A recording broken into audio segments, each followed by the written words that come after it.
Hey friend, Chris here from LogicProRules.com, the website that helps you get the most you can out of Apple's Logic Pro.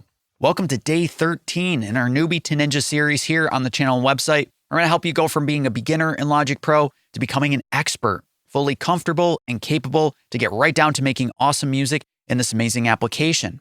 Today I want to walk you through both the metronome and count-in functions in Logic Pro, along with some settings to customize the playback of these features so that we can start to get down to some recording. At the top in the control bar, we have two buttons for both the count-in as well as the metronome. You can see that the count-in has been enabled and the metronome is enabled, but is enabled for a specific scenario, which we'll dig into momentarily. In case you're not familiar, the metronome is a tool that we use as a timing reference. It audibly plays back as you record, so you can aim to play at a consistent tempo. Now, there are several ways that you can approach recording in Logic Pro, and you don't necessarily need to use a metronome if you don't want to. But you may find that you may prefer to have a timing reference of the metronome. Makes it easier to lay down subsequent parts and ensure that everything's in time together. It also makes it easier to edit the timing of your different tracks later on. When we begin recording, the metronome will play back an audible clicking sound or tone that will know each major bar and beat of the tempo that's specified in the LCD. And if we begin recording, either by pressing on the record button in the control bar or by pressing R on our Mac's keyboard, we'll hear 4 clicks of the count-in, giving you a little space to get ready to begin recording, and then the metronome will continue clicking for as long as recording is occurring. I'm going to press R on my Mac's keyboard.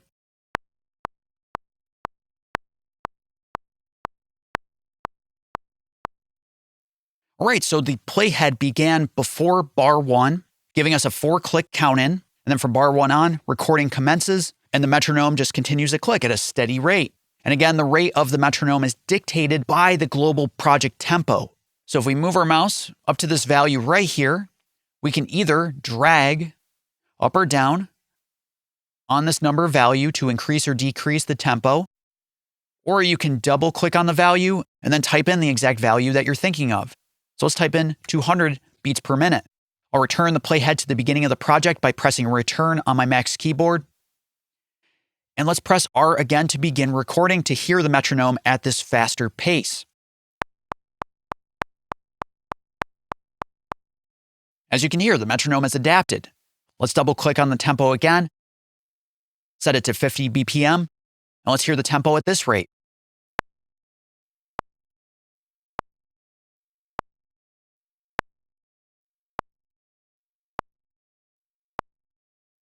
Right, so the metronome is your reference point for where the timing of the project is.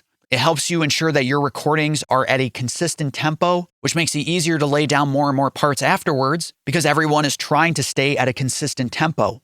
And a cool little touch is that the metronome button right up here actually moves back and forth based on the tempo of the project.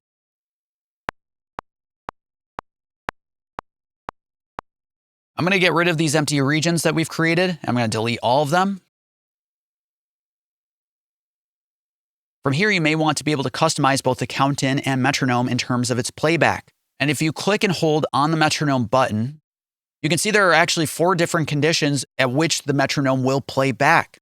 At this moment, the click while recording option is enabled, and this is noted by the metronome icon being outlined in purple, while the button itself is not fully illuminated, as the count-in button is. So if we begin playback by pressing spacebar on our Mac's keyboard, we won't hear the metronome under this condition.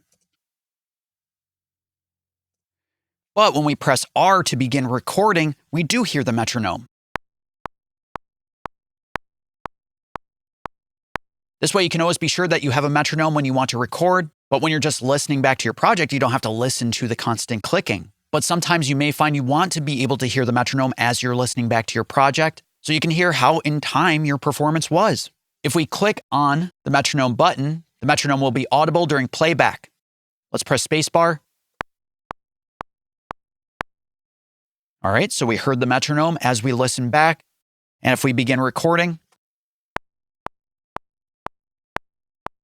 perfect. Now there are other options beyond these. And if we click again and hold on the metronome button, we can see that the click while playing option is now enabled. And this is because we clicked on the metronome button to enable or disable this function. You can also choose to have the metronome only occur during the count-in. What this means is when we begin recording, we'll hear that 4-click count-in, And then from the moment that recording commences, the metronome will stop.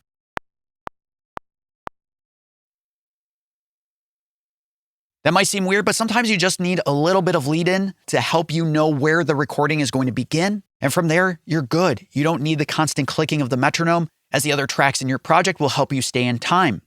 So the metronome settings allow you to decide under which conditions the metronome will be audible. You can have the metronome play back while recording, or only during the count-in, to play back as you're listening back to your projects, or not at all. But if you're like me, maybe you just want the click to be either on or off, not on sometimes and off other times. And that's where simple mode comes in. With simple mode, the click is either off or on. So if we begin recording,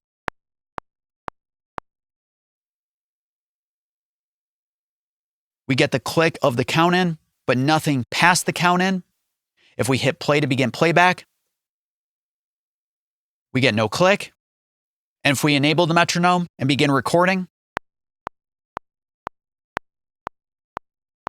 and from there, if we begin playback, as stated, the metronome is either off completely or on completely. Now, the count-in button to the left of the metronome allows you to choose whether you're going to have a lead into recording or not. So if we disable the count-in, return to the beginning of the project, press R to begin recording.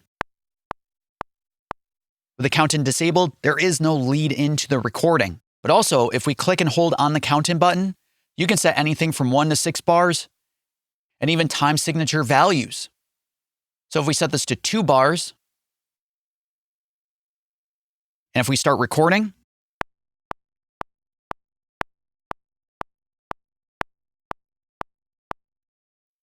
all right, now we have twice the amount of time to get ready to record.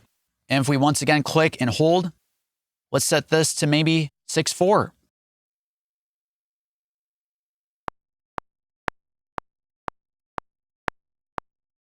Right, there's a lot of opportunity for you to customize the playback of the metronome and the count-in to best fit your own recording situation.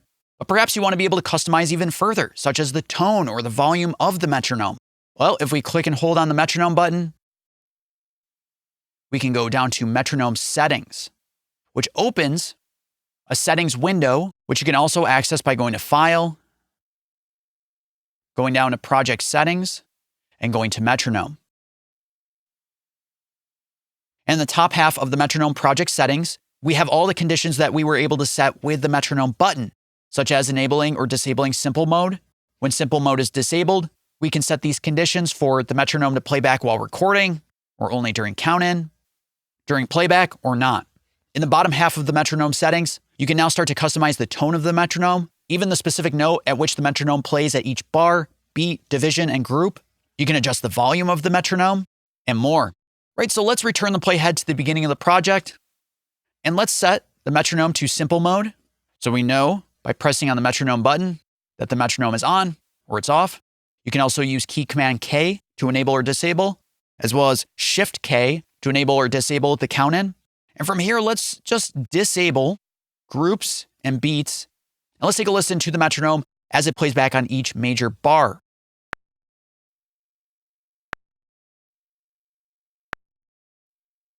All right, so at this moment, the metronome is only playing back each bar. So bar 1, we hear a click, bar 2, bar 3, and on.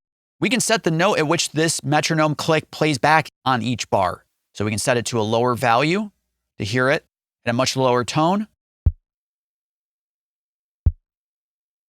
We can set it even higher, and anywhere in between. The same goes for velocity. By velocity, we mean how hard or loud the note is played back. So we could set this to a lower value.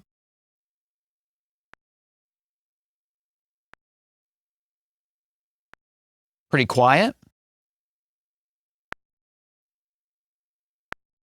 A bit louder. And a value of 127 is the maximum velocity that you can set for a MIDI note. From here, we can increase the amount of times that we hear the metronome as we begin playback or recording, either on a group basis, beat, or division. So I'm going to enable the beat option. We're going to return the playhead back to the beginning, and take note that the note of both the bar value and the beat value of the metronome are performed at different notes and velocities. take a listen.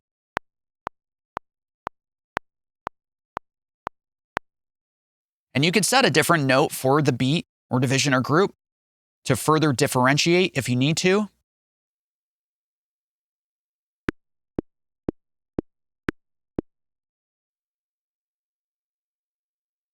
And we can have the metronome click even more rapidly if you need to, using divisions.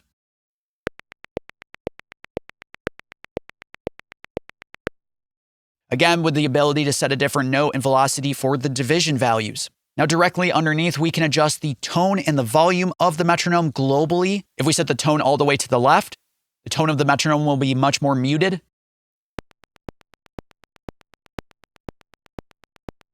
If we set the tone all the way to the right, there will be a much more distinct tone to the metronome.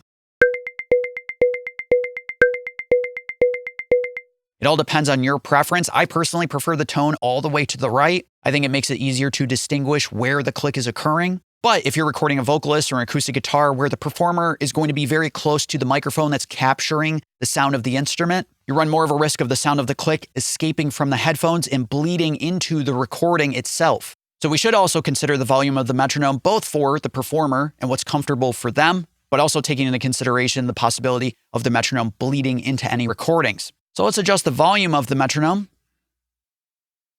and take a listen.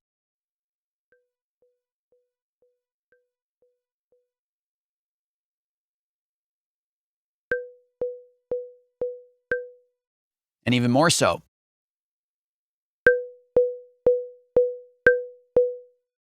From here, you might want to be able to send the output of the metronome to a specific output on your audio interface. If your audio interface provides multiple outputs, whether it be for headphones or to a headphone amp, you can select from the output dropdown which output you want to send the metronome to. That way you could send the metronome specifically to a headphone output on your interface without having to listen to the metronome through your studio speakers and main output. And the last thing I want to point out for today when it comes to the metronome is if we open the mixer, we can also access the channel strip and the instrument that the metronome relies on and plays through. If we click on the Alt tab at the top of the mixer, we're going to see two more channel strips introduced to the mixer, and one of those channel strips is the click, otherwise known as the metronome. And check it out, if we hit play and the metronome begins commencing, we'll see some action on the click channel strip.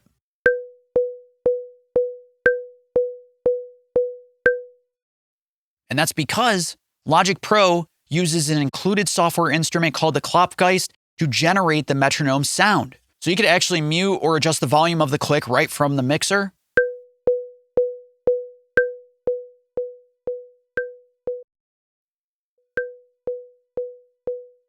And by clicking on the Klopfgeist instrument in the input section of the mixer, we can adjust a lot of the same controls from tonality and the level of the click,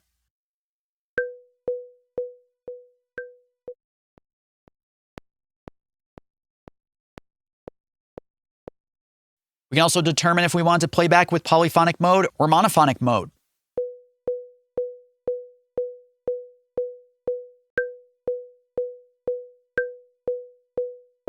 So we're getting either just a single tone or multiple tones, as we specified in the metronome settings. We can dampen the sound of the metronome,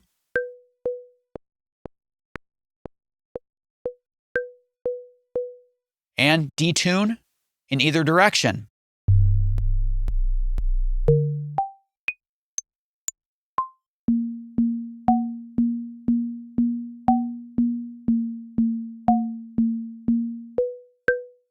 The Klopfgeist can be a very interesting instrument to add to your projects. I suggest giving it a try sometime when you load a software instrument. All right, now that we've dug through the metronome and count-in and how to customize these two features, let's start to dig into some recording in Logic Pro next week. Thanks so much, and I'll see you for more in this Newbie to Ninja series on Monday. Take care.